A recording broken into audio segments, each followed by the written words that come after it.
Veamos este video sobre quién es Jesús. Te bendecirá. Escuchemos Buenas tardes. atentamente. ¿Cómo estás? Bien, me has dicho que Jesús es Dios, Jesús es el Padre, Jesús es el Hijo y Jesús es el Espíritu Santo, ¿no es así? Sí, señora. Ok, ¿a quién se refirió Jesús cuando en la cruz del Calvario dijo, Padre, ¿por qué me has abandonado? ¿O a qué se refiere el capítulo de la Biblia cuando dice, de tal manera amó Dios al mundo que ha dado su Hijo unigénito para que todo aquel que en él crea no se pierda, mas tenga vida eterna? ¿O a quién se refiere incluso el capítulo que colocaste ahí? Yo soy el camino, la verdad y la vida y nadie va al Padre. Hay un Padre, si no es por mí. Ok. O no es así, o sea, nadie viene. O no es así. Incluso Jesús nos hablaba del Padre, de su Padre, y pues nos enseñó a orar, a decir el Padre Nuestro, y siempre se refirió a su Padre, a que hay un Padre en el cielo, a que hay un Dios. Entonces Jesús no es Dios, o no sé, ¿cómo puedes explicar eso? Con mucho gusto. ¿Tu nombre es? Karen Méndez. Karen. Bienvenida, Karen. Muy buena pregunta. Préstenle una Biblia a Karen, mientras yo le regalo la que tengo aquí. Vamos a definir esto bien despacio, ¿vale? Vamos a definir esto bien despacio. Yo necesito que alguien quédese ahí con ella para que no nos demoremos mucho. Entonces, nosotros creemos firmemente, escúchenme, firmemente. Y si hay algo que tenemos definido es eso, que Jesucristo es Dios. ¿Ok? Muy bien. Escuchen. Leamos Juan capítulo 1, verso 1. Si las pantallas nos ayudan, será una bendición. Juan capítulo 1, verso 1. Mire lo que dice el texto. En el principio era el verbo. El verbo era con Dios y el verbo era. ¿Listo, Karen? Si quiere, ayúdeme con la pantalla que le va a quedar más claro. Digo, en el principio era el verbo era con Dios y el verbo era Dios. Pasemos rápido al verso 14 del mismo capítulo.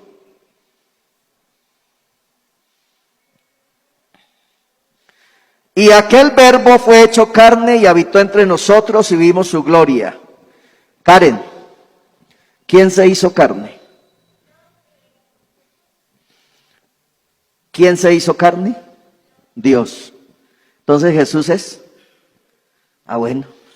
Le voy a leer otra vez los dos textos como si estuvieran seguidos. Vea, en el principio era el verbo era con Dios y el verbo era Dios. Y aquel verbo, ¿quién? Dios, se hizo carne. Exacto. Ahora, vamos a pegarle a este versículo otro, Juan 4:24.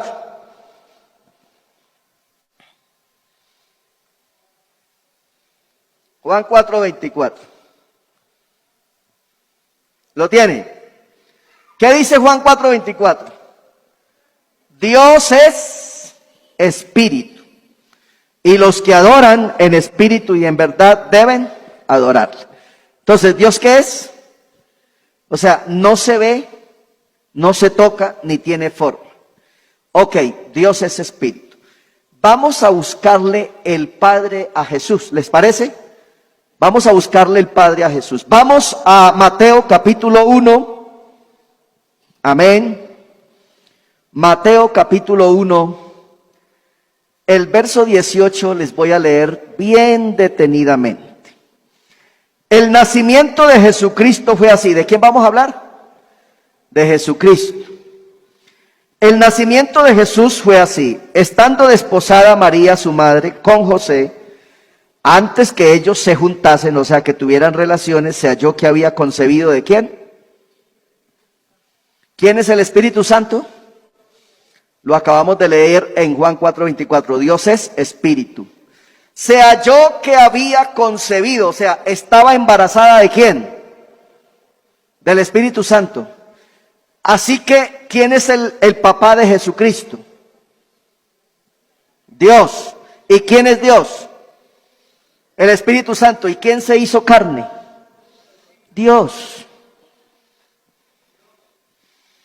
Por eso para nosotros Jesucristo es el Hijo, Jesucristo es el Espíritu Santo y Jesucristo es el Padre. Porque Dios estaba en Cristo reconciliando consigo mismo al mundo. A la segunda pregunta que tú haces, ¿por qué Jesús oraba, Padre? ¿Por qué en la cruz dijo, Padre, ¿por qué me has desamparado? Entonces Jesús era Dios y era hombre. Así que cuando oraba, no estaba orando como Dios, estaba orando como hombre para enseñarnos a nosotros. Porque un Dios no le pide a otro Dios. Entonces Jesús era tan Dios como era tan hombre. Porque Él vino a morir por los hombres. A Dios no lo podían matar. Porque Dios es eterno y es espíritu. Por eso Él se hizo carne para ofrecer a un hombre semejante al que pecó en el huerto del Edén, para que pudiera redimir el pecado del hombre. Por eso Juan 3:16 dice, de tal manera amó Dios al mundo, que entonces se hizo hijo, para que todo aquel que en Él cree, ¿en quién? En Dios, no se pierda, mas tenga vida eterna. Y el versículo que leímos no dice nadie va, nadie viene. ¿Dónde está el Padre? Aquí. Jesús es el Padre, Jesús es el Hijo y Jesús es el Espíritu Santo. Por eso cuando terminó su ministerio, regresó al cielo, a su estado natural. Dios es Espíritu. ¿Alguna otra duda? ¿Clarito, sí o no? Jesús es 100% hombre, pero a la misma vez es 100% Dios. La palabra dice en Colosenses capítulo 2, el verso 9, que en Jesús habita corporalmente toda la plenitud de la deidad. O sea, no una parte de Dios. En Jesús habita corporalmente toda la plenitud de la deidad. Y aunque ustedes nos digan Jesús solo, ¿saben qué dice el versículo 10? Que nosotros en Cristo Jesús estamos completos. Jesús es el Padre, Jesús es el Hijo y Jesús es el Espíritu Santo. Así que nosotros en Cristo estamos completos. Jesús es el Dios todopoderoso, es el único y sabio Dios. Apocalipsis dice que Jesús es el primero y es el último, que Él es el alfa y Él es el omega. Jesús es 100% hombre y 100% Dios. Dios les bendiga, amados.